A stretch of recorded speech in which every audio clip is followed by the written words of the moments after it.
भगवत गीता के हर अध्याय में, हर श्लोक में साक्षात हमारे बाके बिहारी हमारे श्री कृष्ण विद्यमान हैं। जो भी भक्त इसके एक या आधे अध्याय का या एक ही श्लोक का श्रवण करता है, साक्षात उसे हरि कृपा प्राप्त होती है और हमारे बाके बिहारी कदम कदम पर उसका हाथ पकड़कर चलते हैं और उसकी हर मनोकामनाओं को पूर्ण करते हैं और सभी परेशानियों को दूर कर देते हैं। पिछली वीडियो में हमने पहले अध्याय के महात्म्य और अध्याय का वर्णन किया था। आज हम श्रीमद् भागवत गीता के दूसरे अध्याय के महात्म्य का वर्णन करेंगे। बोलो वृंदावन बिहारी लाल की जय। श्री भगवान कहते हैं, हे लक्ष्मी, प्रथम अध्याय के महात्म्य का उत्तम उपाख्यान मैंने तुम्हें सुना दिया। अब अन्य अध्यायों के महात्म्य श्रवण करो।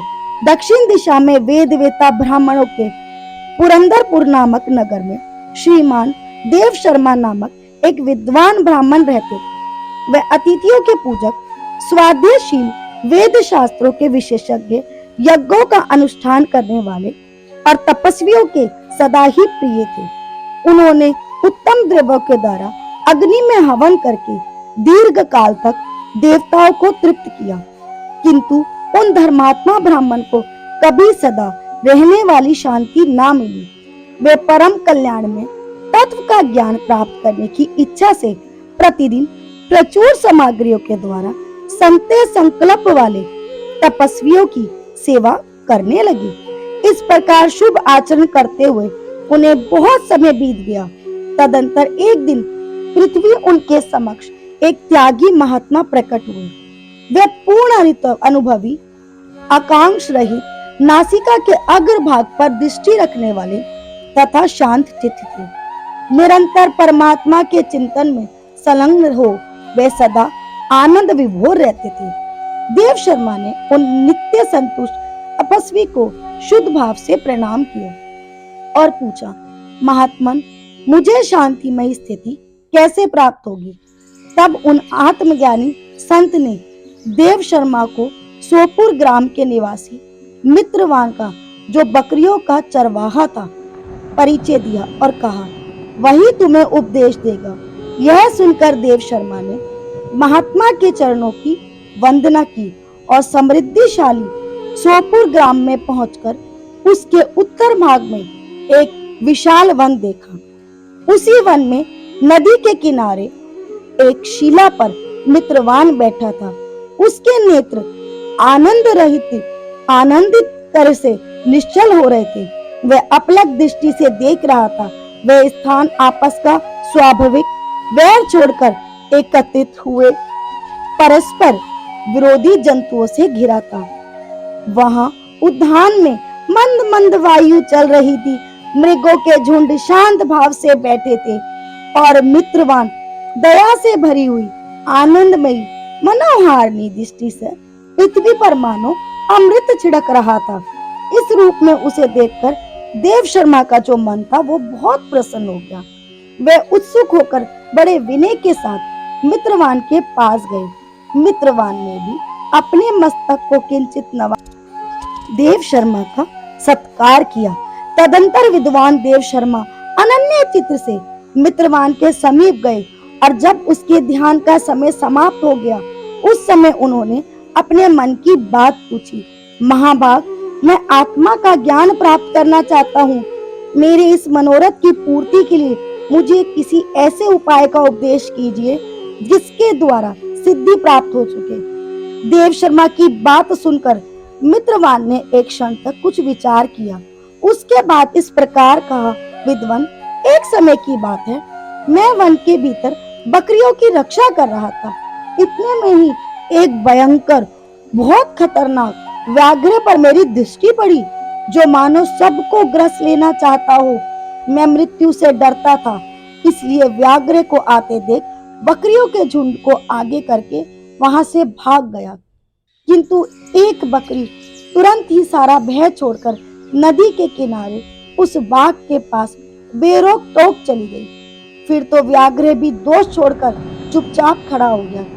उसे इस अवस्था में देखकर बकरी बोली, व्याघ्र, तुम्हें तो अभिष्ट भोजन प्राप्त हुआ है, मेरे शरीर से मांस निकालकर प्रेम पूर्वक खाओ ना। तुम इतनी देर से खड़े क्यों हो? तुम्हारे मन में मुझे खाने का विचार क्यों नहीं आ रहा?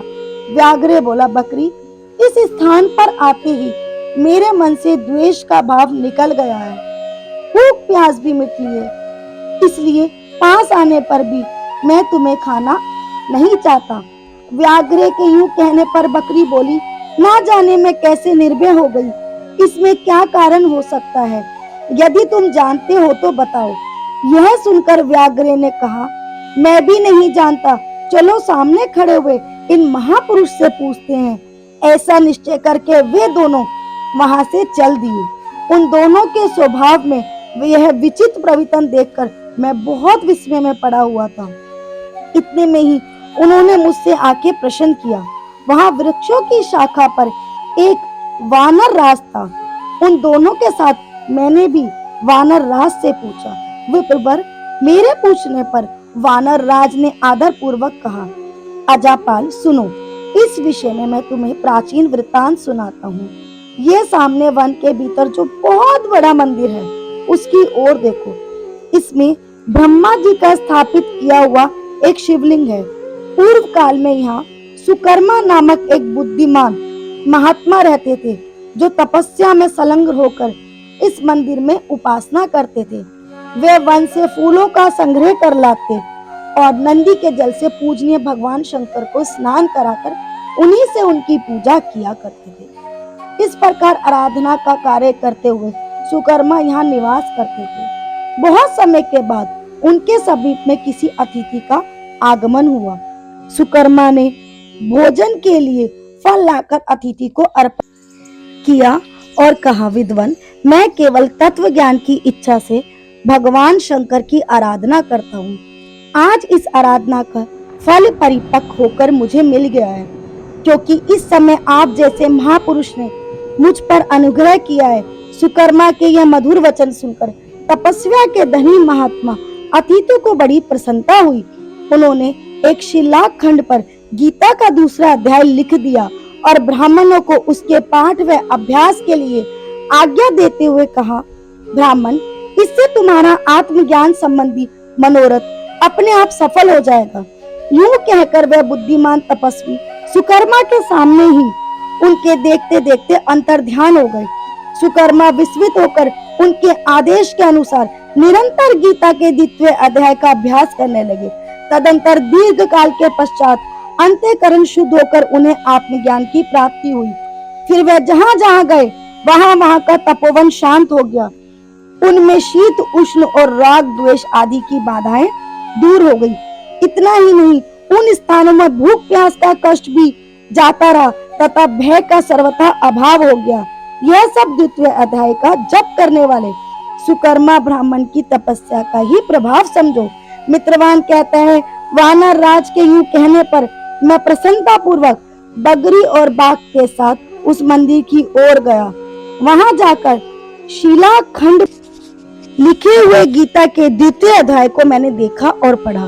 उसी की आवृत्ति करने से मैंने तपस्या का पार पा लिया। अतः भद्र पुरुष, तुम भी सदा द्वितीय अध्याय की ही आवृत्ति किया करो। ऐसा करने पर मुक्ति तुमसे दूर नहीं होगी। श्री भगवान कहते हैं, हे प्रिय मित्रवान के इस प्रकार आदेश देने पर देव शर्मा ने उसका पूजन किया और उसे प्रणाम करके पुरंदरपुर की राह ली।